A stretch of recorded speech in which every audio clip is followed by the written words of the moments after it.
What's going on, everybody? Tucker Bagley with you alongside Eliot Shorr-Parks live from Lincoln Financial Field. And Eliot, I mean, the worst half of football we've seen this Eagles team play in, I don't know, definitely this year, last year, maybe the second half of that Washington game where, Jalen was hurt and they let Jaden Daniels come back in. But, I mean, just an atrocious 30 minutes of football from the Eagles. And I don't really know where you want to begin. We can start on offense. Maybe there's more positives to glean from the defense, who has held the Rams to 4 field goals and a touchdown. But I mean, Matthew Stafford is begging the Eagles to come back in this game. But what's your first impression from just 30 minutes of abysmal football? Yeah, so my biggest takeaway from this is we spent all week talking about whose responsibility is in the passing game. Is it Patullo? Is it Jalen? Is it just execution all around? To me, that half right there, that's on Nick Sirianni.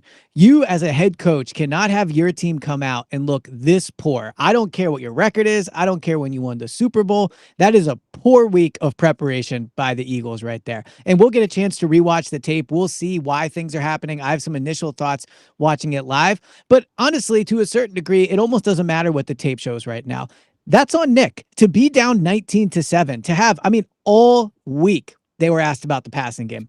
All week. And they were saying they got to get on the same page. Like, I almost have to give it to him. Like, as a guy that's in the bits, having negative 1 yards for a full half in the passing game is almost too hilarious to believe. And like, they're sloppy on special teams. The defense has been the best of the 3 units, but let's not act like the defense has been outstanding. They're on pace to give up right around 40 points. And the Rams are not good in the red zone. So credit to the Eagles for stopping them, but like, this is what the Rams normally are. So it's not like the Eagles defense is doing some spectacular job. They're getting run all over by a run defense that is no good, one of the worst run defenses in the NFL.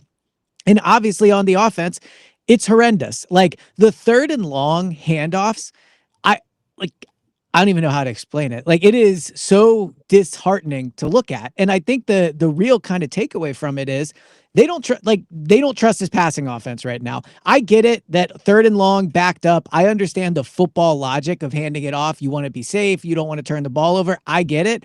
But you have A.J. Brown. You have Devontae Smith. You have Jalen Hurts. You have this offensive line. I know Lane's not out there, but the whole thing can't collapse when Lane is out there. So, I mean, just a super, super disheartening half of football. And when it's this bad, it starts at the top. So like, that one's on Nick, and we'll see what the second half looks like.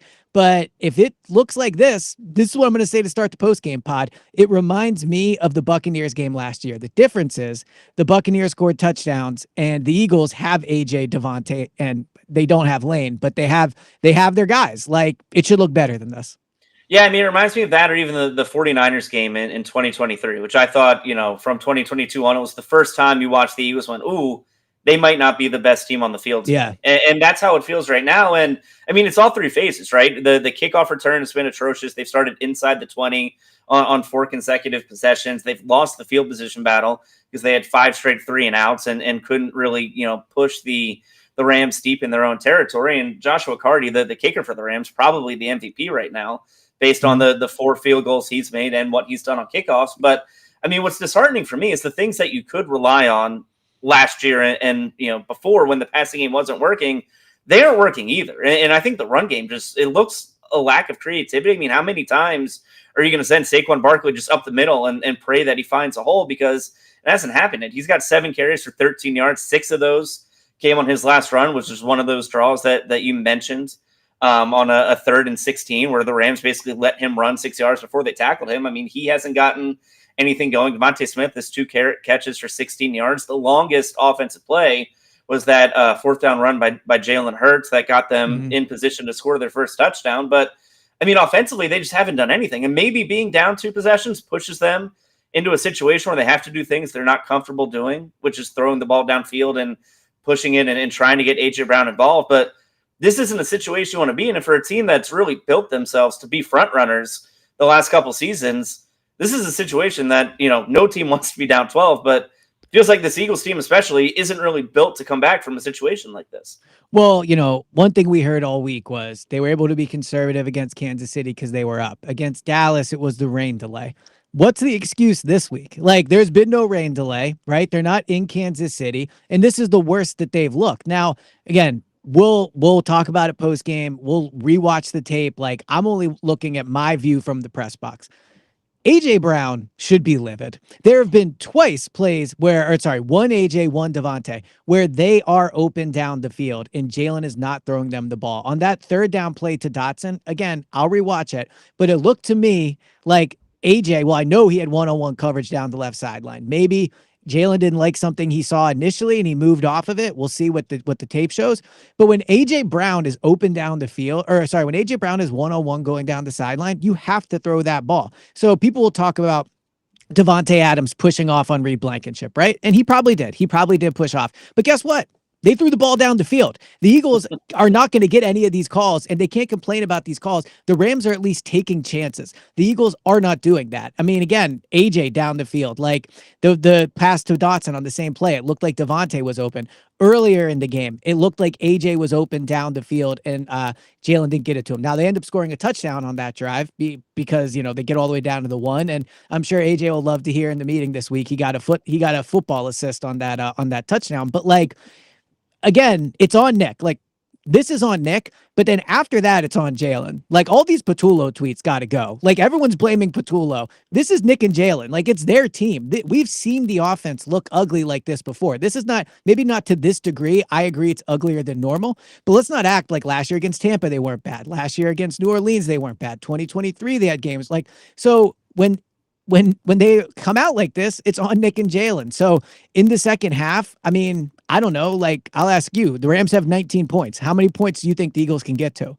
Like, are the Rams a field goal away from winning this game? Like, if they get to 27, is it over? I don't think they need many more points to clinch this thing. Yeah, I mean, I think it's probably a race to 27, right? To 30. I think it's what it ends up being. The Eagles do get the ball to start the second half. And it's funny, it started off well. Like, if we want to end on a positive note, the beginning of the game was Zach Bond's interception, which, touchdown, shout out to Zach Bond, who I think is a quiet superstar, but so much just so reliable. He's been great today. Yeah. Being on the field just makes me feel better watching him play. But I mean, between that, they get down the field, they score a touchdown, and it seemed like, okay, this team kind of has things figured out, and it's been abysmal ever since. They're 0 for 6 on third down. They're averaging 1.5 yards per play, -1 net passing yards as a team. You mentioned AJ Brown, 1 target. That was that end zone target, 0 catches. I mean, I don't know. I don't know what the adjustment is. We've heard a lot from a lot of people this week about how, halftime adjustments don't really matter. They don't really do a whole lot. I'm curious as to what their game plan is coming out, because if they come out and they're still running shotgun draws to Saquon Barkley on third down, I mean, the boos are already pretty heavy. I can hear it on TV. I'm not sure what it's like on the field. Oh, dude, but let me tell you. It feels like a restless crowd. Oh, it is ugly here. Like, look, I am a big time that fans should react how they want. They pay the money, and they 1,000% deserve to be extremely frustrated at that performance. I can tell you the mood in the stadium is very, very ugly. And I'm sure it's not fun for the players to be out there right now as they come back out onto the field. So we'll see what happens. But, like, Tampa Bay next week, a big half coming up. It's early in the year. As our buddy James always reminds us. But man, this is not good. Yeah, I mean, and James will join Eliot after the game live from the stadium. They'll take you through what happened in the second half, maybe reacting to a great comeback. Maybe it'll be more venom, and everyone will be still upset after another half of football. But that'll do it for Eliot. That'll do it for me, Tucker. And we'll talk